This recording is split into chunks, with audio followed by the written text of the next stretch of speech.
বয়স অনুযায়ী মেয়েদের স্তন ছোট, আবার শুধু ছোট না, এই ছোট স্তন আবার নিচের দিকে ঝুলে গেছে।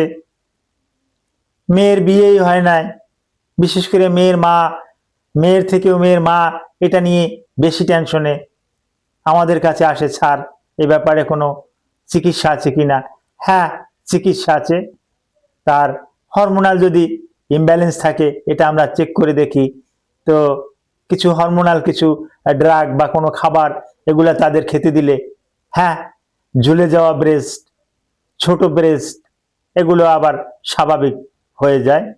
তো ব্রেস্ট কেন ঝুলে, কি কারণে ঝুলে, এই ব্যাপারে কিছু গুরুত্বপূর্ণ আলোচনা করব। আলোচনাটি মনোযোগ সহকারে দেখার অনুরোধ রইল। আসসালামু আলাইকুম রহমতুল্লাহি ওয়া বারাকাতুহু। আমি ডাক্তার মীর শহীদুল ইসলাম। আমার চেম্বার শুভেচ্ছা 255, ঐতিহ্যবাহী শেখঘাট, সিলেট। গুগলে গিয়ে ডাক্তার মীর শহীদুল ইসলাম কথাটি লিখে সার্চ দিলে আপনি আমার সম্পর্কে বিস্তারিত তথ্য পেয়ে যাবেন। দর্শক শ্রোতা, আলোচনা করব হঠাৎ হঠাৎ ব্রেস্ট ছোট হয়ে যাওয়া, ব্রেস্ট স্তন নিচের দিকে ঝুলে যাওয়া, এতটা ঝুলে যাওয়া যে এটা নিয়ে হতাশা।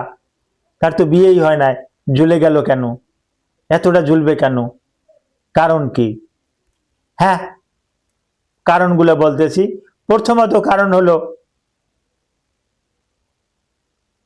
সে রুগ্ন থাকা, রুগ্ন থাকলে এরকমের হতে পারে।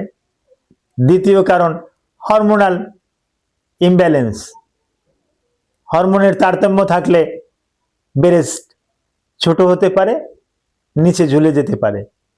3 নাম্বার কারণ হলো জেনেটিক্যালি কারণ, যদি তার মায়ের, খালার, তাদের স্তন যদি ছোট থাকে, তারটাও ছোট, এটা জেনেটিক কারণ। আরেকটা কারণ, এইটা কিন্তু ইউনিভার্সাল ট্রুথ, এটা ইউনিভার্সাল ট্রুথ, চিরন্তর সত্য, যেটা গ্রাভিটির কারণে হয়। গ্রাভিটির কারণে এটা হয়ে থাকে। অর্থাৎ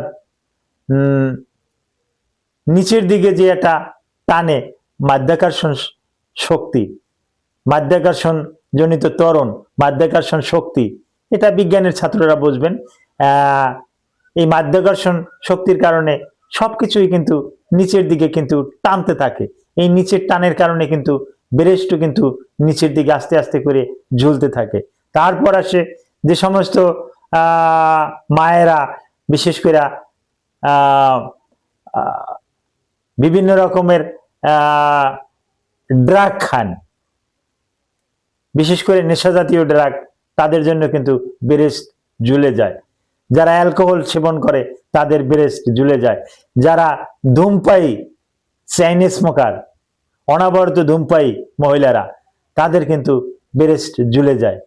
যারা সারাদিন পরিশ্রম করে, ওয়ার্কার মহিলারা, বিভিন্ন রকমের কাজ করে, তাদের কিন্তু ঝুলে যায়। তারপর যে আকারের অন্তঃবাস বা ব্রা পরার কথা সেই মাপের সে পরে না, ভুল ব্রা পরে, যার পরিপ্রেক্ষিতেও ব্রেস্ট কিন্তু ঝুলে যায়। তারপর আরো কতগুলো কারণ আছে, আরো অনেকগুলো কারণ আছে। হ্যাঁ, এই ব্যাপারে যদি আপনাদের আরো বিস্তারিত জানতে চান, ভিডিওর কমেন্ট বক্সে কমেন্ট করুন, জানিয়ে দেব। আর এগুলোর চিকিৎসাও এক এক রকমের চিকিৎসা। সুতরাং এটা নিয়ে টেনশন করার কোনো কারণ নাই। ব্রেস্ট ঝুলে গেলেও এটা সুডুল হবে, বড় হবে, এর ভালো চিকিৎসা আছে। ব্রেস্ট ইমপ্ল্যান্ট পর্যন্ত করা যায়। Thank you all.